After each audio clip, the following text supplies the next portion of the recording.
Hi, friends. I'm Laura Adams. Thanks so much for downloading the Money Girl podcast. My mission is to help you live rich and enjoy the journey. I've got a great show for you that I'm really excited about because it's one of my favorite topics, making money. Yeah, one of the most effective ways to turbocharge your finances is to ramp up your household income. No matter your skills or interests, there are many legitimate and even quick ways to make money from home. In this episode, I'm going to discuss why you should create multiple sources of income, the best ways and places to get started, some important tax considerations, plus tools and tips to make sure you make money from home the right way.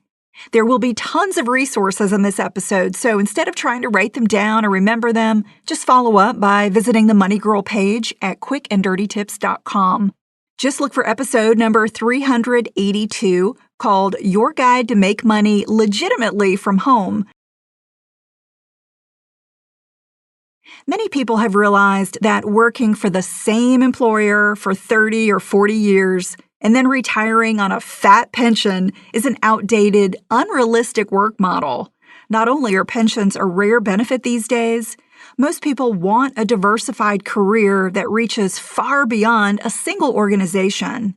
Having one or more side businesses, even in addition to holding down a traditional W-2 job, is getting more and more common. One of my all-time favorite books is called Multiple Streams of Income: How to Generate a Lifetime of Unlimited Wealth. It explains why you should have several streams of income and the main types that are possible. The book was a really big influence on my career because it got me to think big early on. All of a sudden, I realized that there are hundreds of creative and fun ways to make money outside of or in addition to a 9-to-5 job, such as in real estate or intellectual property. How many income streams you can manage will certainly depend on the amount of time each one requires. I love passive income streams that pay you while you sleep, such as royalties and certain types of online business, because they allow you to really leverage your time. The benefit to having multiple sources of income is more financial security. If one income stream dries up and just goes away, maybe because you lose your job or the market changes, you have one or more other streams that keep flowing into your bank account. It's beautiful. There are many unexpected benefits that I've received from side hustles besides extra money. They can help you develop new skills, meet new people, become more creative, and offer experiences that boost your happiness.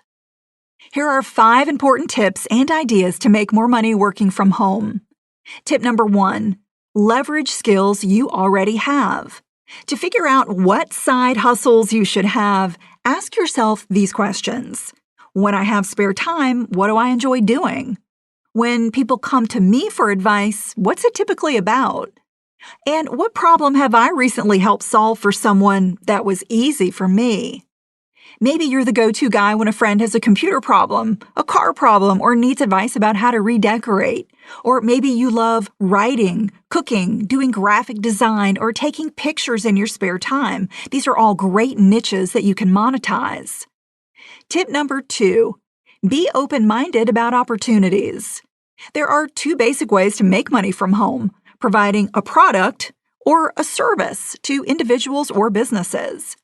So for a product, if you have something unique or interesting to sell, such as vintage wedding dresses, original art, jewelry, or handmade furniture, you can create a store on sites like Etsy, eBay, or Amazon. And the second way, providing a service, is probably the most common way to make money from home. There are hundreds of services that are in demand. Examples include copywriting, fitness training, pet sitting, guitar lessons, virtual online assistants, daycare tutoring, or editing audio.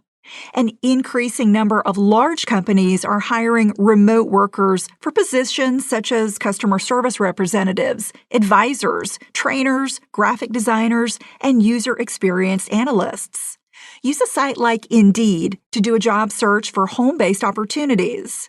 And check out the following peer-to-peer sites and services that allow you to find people who want to pay you. TaskRabbit is a marketplace where you can help others in your area with basic tasks such as moving, hanging pictures, cleaning, or organizing. Uber allows you to collect a fare as a professional driver in some major cities. Airbnb allows you to rent out a room in your home. UserTesting.com allows you to get paid for simply using websites and giving feedback about their usability. Fiverr is a marketplace where you can provide services or products in over 100 different categories, such as translation, graphics, and tech. And Elance allows you to bid on freelance jobs in many different niches, such as programming, writing, marketing, customer service, and administration. Okay, back to tips for making more money from home. Tip number 3, start slowly. An Academy of Management study found that keeping your day job while dipping your toes into entrepreneurial waters can actually cut the risk. I recommend that you never jeopardize your primary source of income while building other revenue streams. Also, don't spend a huge amount of money creating a side hustle. While there are success stories about people who risked everything on a startup and succeeded, I don't recommend that you rely on that strategy. If a venture you start really takes off, you can always quit your day job later on and give it your full attention. Or you may be like me and decide that your goal is to have the security and benefits of multiple revenue sources. While starting any side hustle can be risky, many can be done in your spare time and with no or little money. For instance, I've written many books, including my award-winning paperback Money Girls Smart Moves to Grow Rich, while working full-time. I'm very entrepreneurial, but also somewhat financially conservative. So when it comes to starting something new, I prefer the crawl, walk, and run approach. The idea is to create a side venture to improve your financial life, not one that ends up hurting it. Tip number 4, understand the self-employment tax. When starting a side hustle or any home-based business, many people don't realize that you pay much more tax on that income than you do working a W-2 job. That's because employers are required to subsidize every employee's tax liability. They pay half of your Social Security and Medicare taxes every year.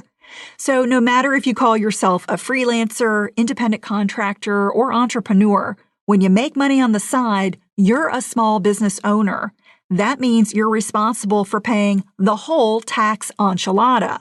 The extra part is called the self-employment tax, which is required in addition to ordinary federal or applicable state income tax.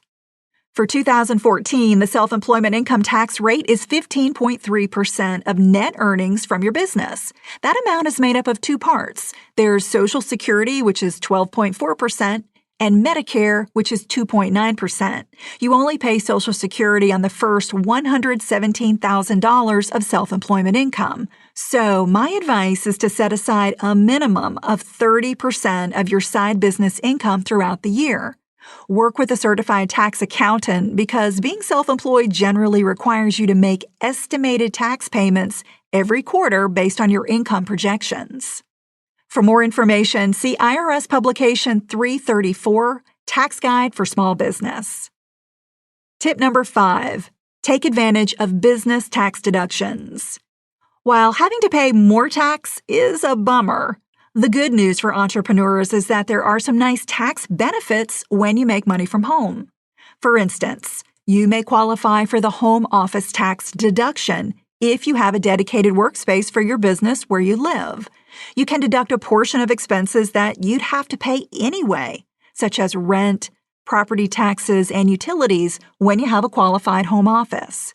So no matter if you use a spare bedroom to do graphic design or a portion of your garage to build furniture for a legitimate business, the deductions can really add up. To learn more, see IRS Publication 587, Business Use of Your Home.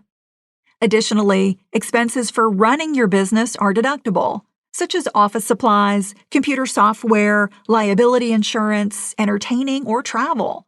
Claiming deductions reduces the amount of tax you owe. See IRS Publication 535, Business Expenses, to learn more. Here are some of my favorite tools for managing income from small businesses. QuickBooks is the gold standard bookkeeping software for use on your desktop or in the cloud. It's easy to understand even if you're not an accountant, and it's loaded with functions. FreshBooks is a cloud-based application for tracking invoices, expenses, time, and integrates with online bank accounts. And Wave is a cloud-based application for tracking invoices, expenses, and payroll for a small business, plus offers other tools and features for your personal finances. For many, many more of the best financial and productivity tools that I use to save time and money, visit the Tools section over at lauradadams.com. Again, that's the Tools section over at lauradadams.com.